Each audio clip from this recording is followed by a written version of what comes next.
Hello, dear listeners. Before we get to the episode, we want to take a moment to address the June 24th Supreme Court decision to overturn Roe v. Wade. This decision stripped away the legal right to have a safe and legal abortion. Restricting access to comprehensive reproductive care, including abortion, threatens the health and independence of all Americans. This decision could also lead to the loss of many other rights. To learn more about what you can do to help, listen to your neighbors who are hurting and scared with an ear for grace and understanding. We encourage you to speak up, to take care, to love your neighbor, and to spread the word. Rhyme or free, it doesn't matter to me. It's my bad poetry. Good day and welcome to My Bad Poetry. Unfortunately, Dave and I were unable to make time work this week. It was just a hectic time for both of us, but we hope to come back strong next week. But I wanted to give you this little bonus episode to let you know that we are truly loving this project and loving the people who have joined us with this strange journey that we are having together. We do truly appreciate and enjoy the guests that we have been able to bring on. We hope you've been enjoying those as well. Next week, we will be having another guest, so be looking forward to that.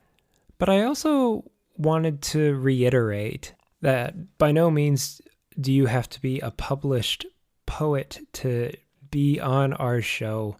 You don't even have to consider yourself a poet. This all started from my Wolf journal from high school. So if you've been listening along for any stretch of time or just caught an episode and thought, hey, I have a really bad poem in mind from my high school years or even yesterday that tells us a story or expresses an emotion or an experience that you have had, please feel free to reach out and share if you're comfortable doing that. We'd love to hear your story. I think the world is better when more voices are heard, and by bringing in more people onto this project, I think it has made it 1,000 times better than just Dave and I shooting the breeze.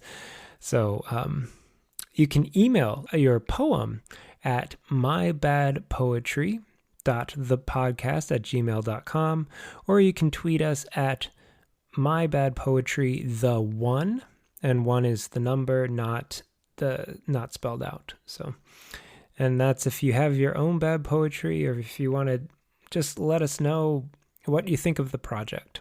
Again, sorry that we are unable to get an episode out this week. It was crazy, and we are truly excited about our next guest. Hopefully, if everything works out, we will be recording on Friday. So but you do deserve, having listened to me babble for probably too long for what it's worth, you do deserve a bonus reading.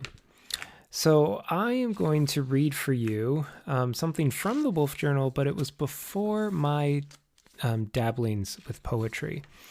And you can tell me whether you think this is a gift for having listened to me talk this long, or if it's just further torture.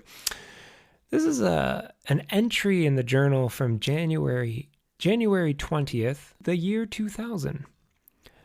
On my research, I learned the Loch Ness Monster is probably not the Elasmosaurus, but there is a slim chance that the Loch Ness is the Plesiosaurus. I learned the Loch Ness is about 60 feet, or about the size of my house.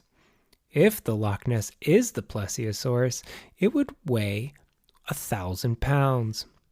The Loch Ness Monster is an elephant gray color. The Loch Ness has 3 humps.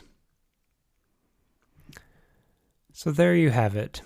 The stunning research summary of a 10-year-old self about the Loch Ness Monster.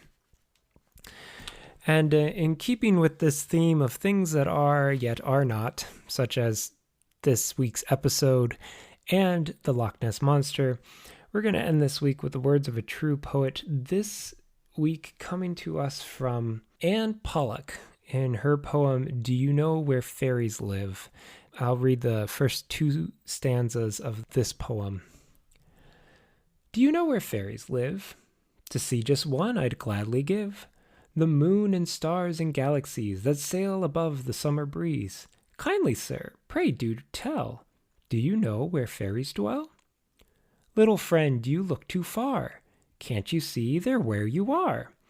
Tending flowers like busy bees, standing smaller than your knees. You must see them just like I, when you bid your doubts goodbye.